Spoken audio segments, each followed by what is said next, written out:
आज ये केवल प्रशांत भूषण का गला नहीं दबाया जा रहा, केवल सच्चाई का गला नहीं काटा जा रहा है, ये पूरे देश में कोई सच बोलने की हिम्मत कर सके उस हिम्मत को ही खत्म किया जा रहा, तोड़ा जा रहा है।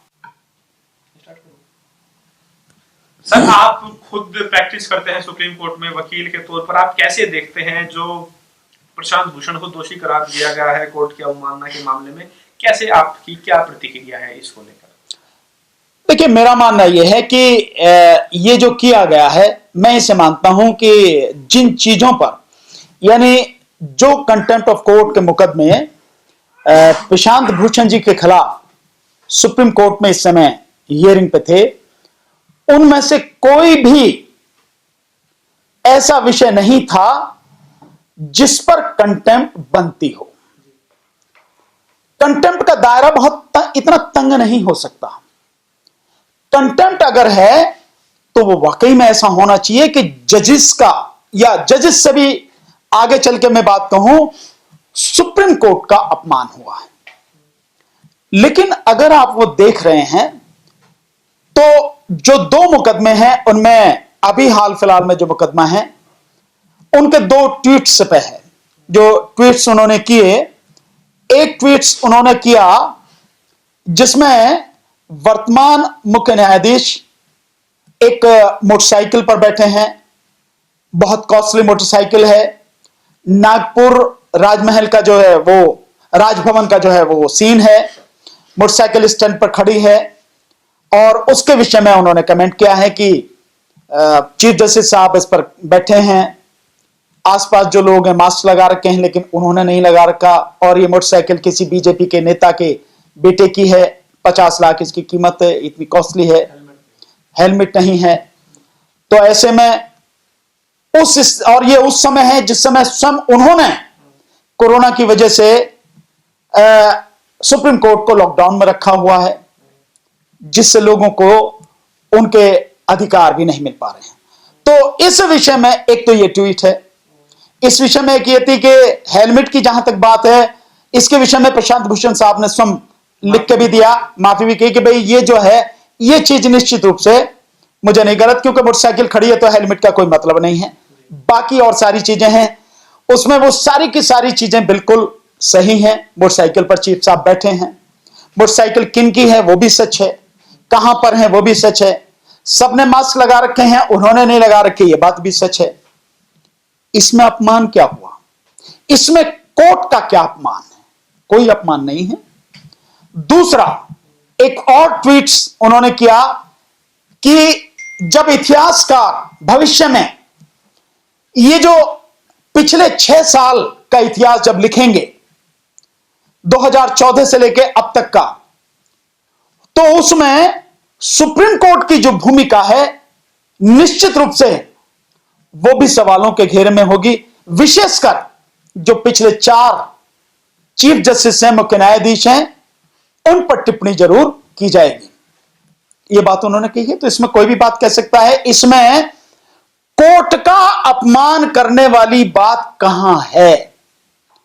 इन्होंने व्यक्तिगत रूप से किसी जज की भी बात नाम नहीं लिया, इन्होंने ये बात कही गई है कि भाई वाकई में ये तो सच है कि भाई इतिहासकार और लिखेंगे तो सारी स्थिति, और क्योंकि वो एक वकील हैं और वो जानते हैं सुप्रीम कोर्ट में किस तरह से काम हुआ है पिछले 4 चीफ जस्टिस के समय में, उसके विषय में निश्चित रूप से उन्होंने अपनी एक टिप्पणी की। तो इसमें अदालत का अपमान क्या, सुप्रीम कोर्ट का तो कोई अपमान नहीं है।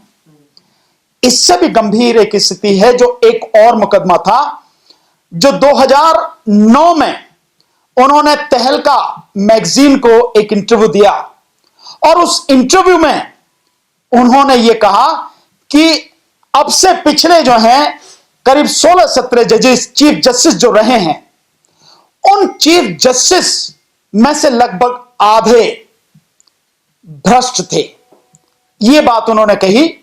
और इसके ऊपर जो है फिर वो मुकदमा चला, 2009 में वो शुरू हुआ, और फिर जब उन्होंने, प्रशांत भूषण जी ने उसके विषय में डिटेल एफिडेविट अपना कोर्ट में फाइल किया, सबूतों के साथ, जिस पर उन्होंने आरोप लगाए उन्होंने सबूतों के साथ अपने एफिडेविट में सारी बात की, और यहां तक भी कहा कि और भी अगर सबूत चाहिए तो वो भी मिलेंगे। वो बात उन्होंने कोर्ट के सामने रखी, तो 2012 में यकायक उसकी जो सुनवाई थी वो बंद कर दी गई। सुनवाई क्यों बंद कर दी गई?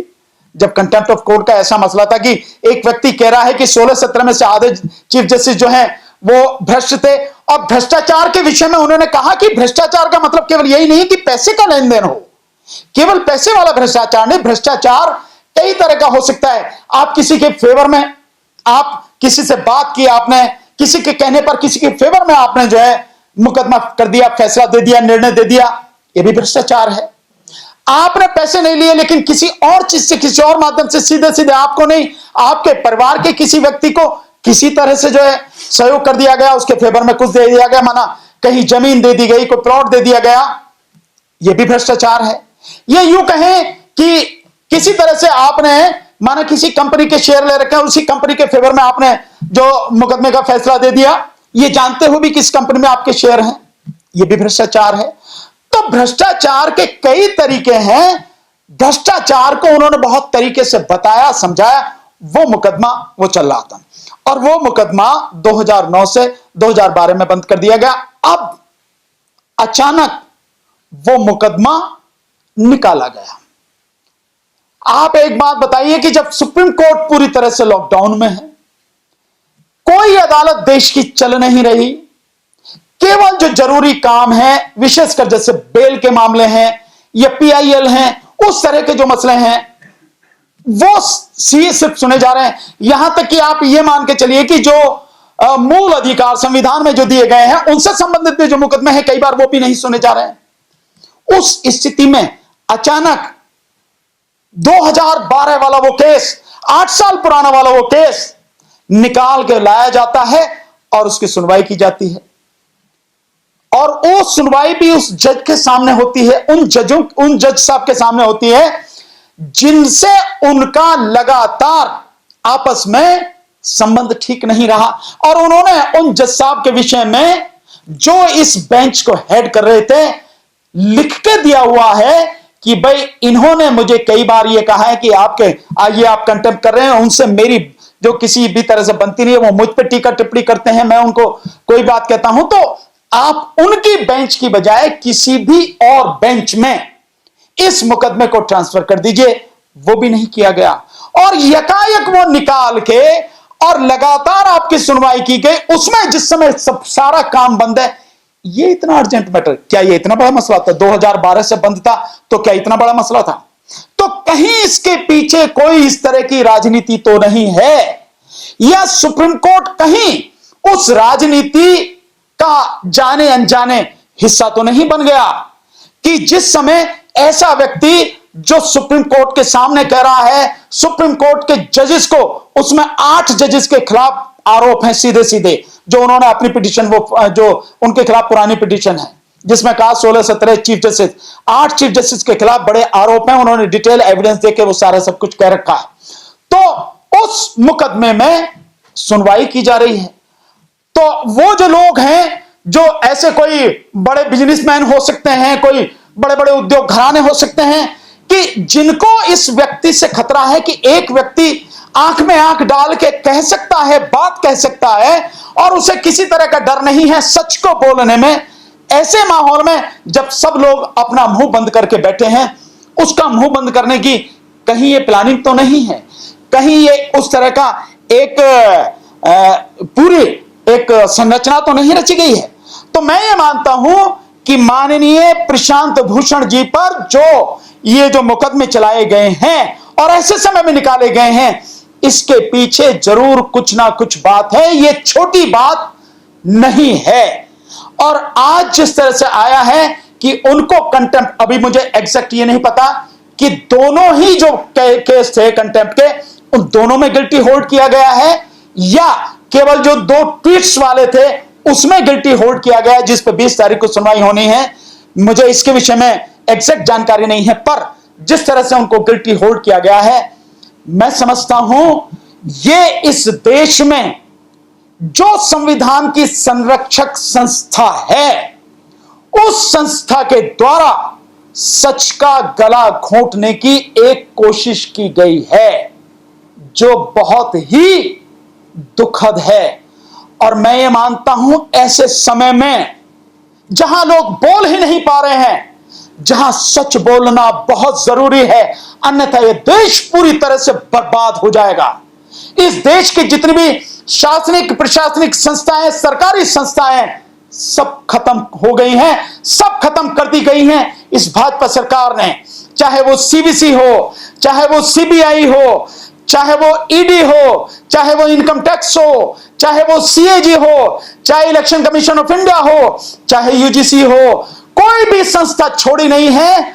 और न्यायपालिका भी इस देश में इतने भयानक संकट से इस समय गुजर रही है कि जो पिछले जो सारे मुकदमे हैं, जिससे जो अभी जो 138 या 142 पेज का एफिडेविट दोबारा से उन्होंने फाइल किया है प्रशांत भूषण जी ने, उसमें जो उन्होंने बातें उठाई हैं, चाहे वो राम मंदिर का फैसला, अयोध्या का फैसला हो, चाहे वो जो आपके राफेल वाला फैसला हो, और चाहे वो उसके अलावा और जितने भी फैसले आए हैं, जिस तरह से 4 सीनियर जजेस ने आके प्रेस कॉन्फ्रेंस की और उसके बाद की जो स्थिति आई सुप्रीम कोर्ट में जो हो रहा है, और जिस तरह से ये लॉकडाउन के समय में कोरोना की स्थिति में सरकार का एटीट्यूड है, सरकार की कार्यशैली है, और जिस तरह से जो प्रवासी मजदूर इस कोरोना के समय में रहे, और पीआईएल सुनने में सरकार की जो सुप्रीम कोर्ट की जो भूमिका रही है, 62 दिन बाद जाके सुप्रीम कोर्ट ने पीआईएल सुनी, जबकि उससे पहले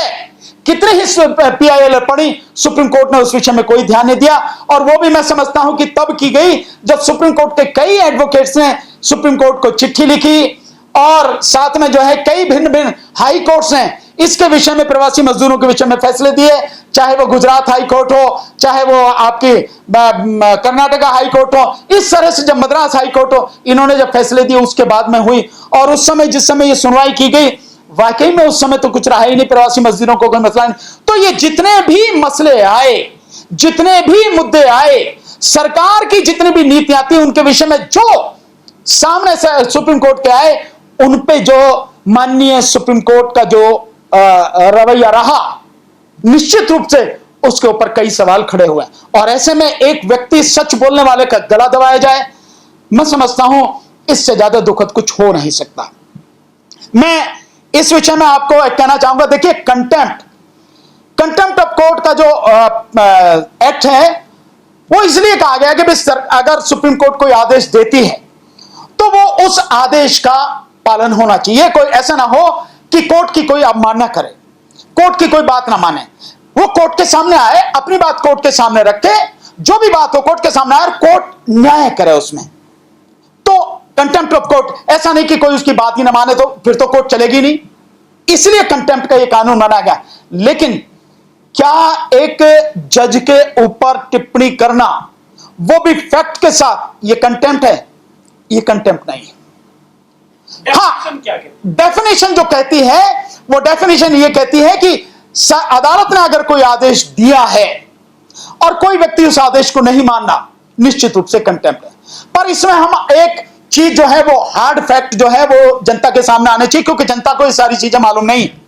जनता को मालूम होना चाहिए कि सुप्रीम कोर्ट में खुद जो सुप्रीम कोर्ट ने फैसले दिए हैं, उन फैसलों को लागू नहीं किया गया। जिन अधिकारियों को लागू करना था, उन अधिकारियों ने लागू नहीं किए। उसके विषय में अकेले सुप्रीम कोर्ट में 650 से ज्यादा कंटेम्प्ट पिटीशन चल रही हैं। तो सुप्रीम कोर्ट बताए कि उनके विषय में क्या किया। सुप्रीम कोर्ट को जवाब देना चाहिए।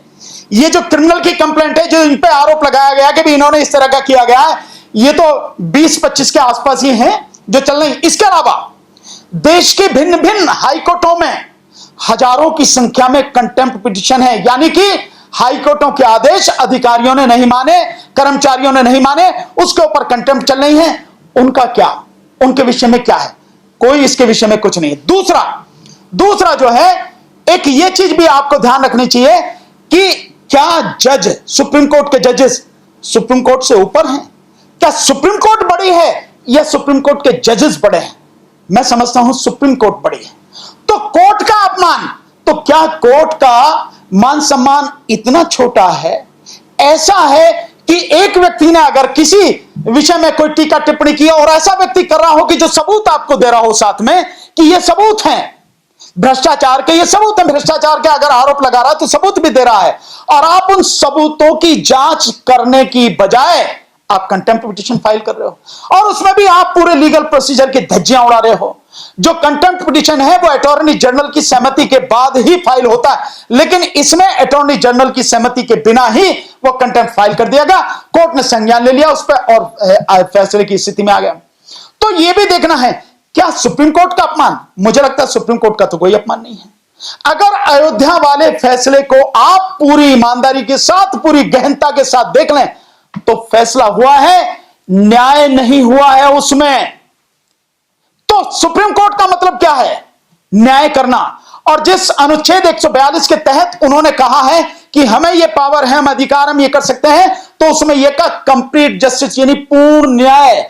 और न्याय किसी का फेवर नहीं करता, डरता नहीं है, किसी के सामने झुकता नहीं है, बिना डरे लोगों को न्याय मिलता। कैसा हुआ? एक बात। दूसरा, जो माननीय सर्वोच्च न्यायालय है वो सर्वोच्च न्यायालय इस देश के संविधान की रक्षक है। किसी व्यक्ति में हिम्मत नहीं हो सकती कि सरकार के सामने कहे, ऐसा हो सकता है?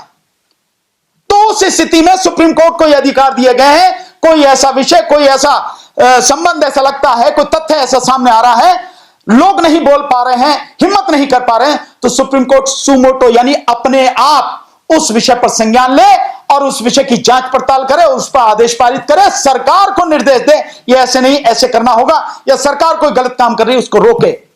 सुप्रीम कोर्ट को इसीलिए पावर दी गई है, अनुच्छेद 142 के तहत ये इसीलिए पावर दी गई है। और भी जितने भी जो सुप्रीम कोर्ट को पावर है, इतनी अथाह पावर दी गई है कि केवल सुप्रीम कोर्ट ही है कि सरकार अगर आप ऐसे बाहर हो जाए, सरकार अगर निरंकुश हो जाए, तानाशाह हो जाए, तो केवल और केवल सुप्रीम कोर्ट है जो इस देश को बचा सकती है, सरकार को कंट्रोल कर सकती है, सरकार पर लगाम लगा सकती है, सरकार के फैसलों को लागू होने से रोक सकती है। लेकिन पिछला जो सब कुछ है, केवल आप और मैंने, पूरी देश, पूरी दुनिया देख रही है कि सुप्रीम कोर्ट के फैसले किस तरह से आए हैं। और फैसलों पर चर्चा करना, सुप्रीम कोर्ट के जो जजेस हैं उनके ऊपर चर्चा करना, मैं समझता हूं इसमें कहीं कोई कंटेम्प्ट नहीं है। क्या सुप्रीम कोर्ट के जजेस इतने कमजोर हैं कि अगर उन पर कोई चर्चा करेगा तो उससे उनका अपमान हो जाएगा? नहीं, बल्कि मैं ये कह रहा हूं कि अगर आप पे कोई उंगली उठाता है तो आपके फैसले ऐसे होने चाहिए जैसे आपने मुंशी प्रेमचंद जी की अगलू चौधरी वाली जो है, जुम्मन खां और अगलू चौधरी वाली जो कहानी है वो पढ़ी होगी, जब उस पर यह कहा कि यार ये मेरे फेवर में नहीं देगा, लेकिन जिस समय वो व्यक्ति न्याय करने के लिए पंच के रूप में बैठा तो उसने न्याय किया। इसलिए पंच परमेश्वर कहा गया। जो अदालत को ईश्वर का दर्जा जो दिया जाता है, सबसे ऊपर दिया जाता है, वो यही कारण है, इसीलिए दिया जाता है।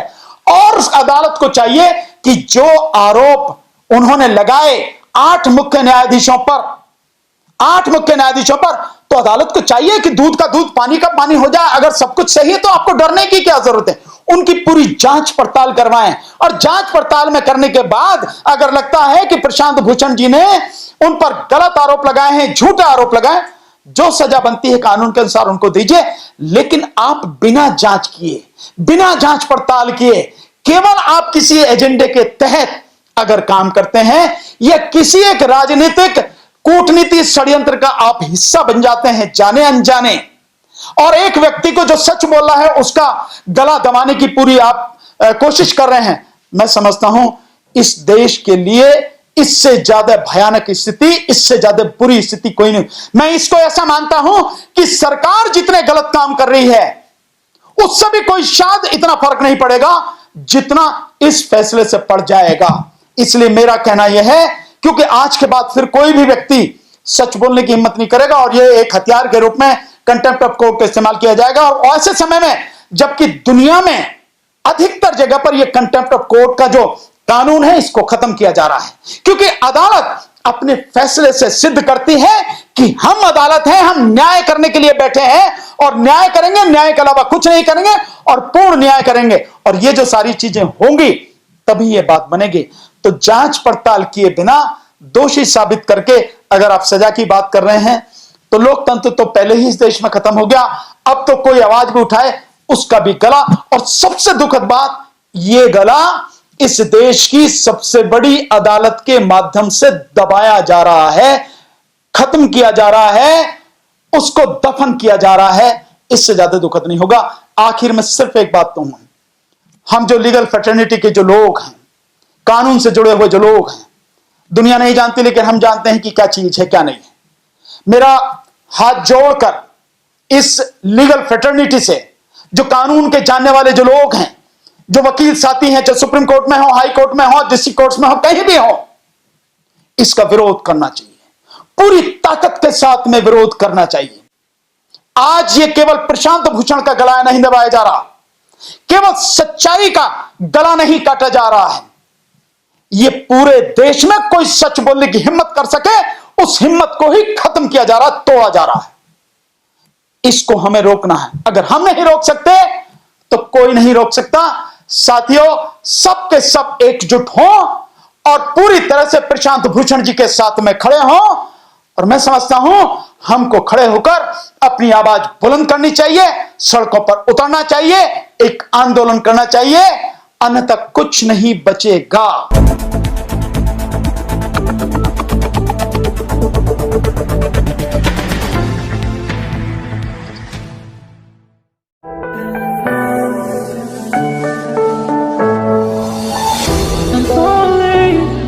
Tell me